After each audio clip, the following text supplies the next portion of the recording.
March 25th కదా, అందరూ Holi celebrations అయితే చేసుకుంటున్నారు. కానీ నేనైతే ఇంకో విషయానికి నేను చాలా హ్యాపీగా ఉన్నానన్నమాట. ఇది మార్చ్ 25th అంటే మా లైఫ్లో మోస్ట్ మెమరబుల్ డే అనమాట. నేను ఎప్పటికీ మర్చిపోలేని రోజు అంటే మార్చ్ 25th.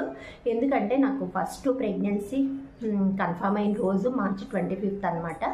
ఇంకా ఆ రోజు ఒకటి. నెక్స్ట్ ఏంటంటే మార్చి 25th రోజే నేను డెలివరీ అయ్యాక వేదాంశిని తీసుకొని మా అమ్మ వాళ్ళ ఇంటి నుంచి నేను వేదాంశిని తీసుకొని ఇక్కడికి విజయవాడకి అయితే వచ్చాను. అంటే తనని తీసుకొని ఫస్ట్ నా ఇంట్లోకి రావడం ఇదే ఆ రోజే అనమాట. రెండు ఆ రోజే కుదరడం చాలా చాలా చాలా లక్కీ అనమాట నాకు.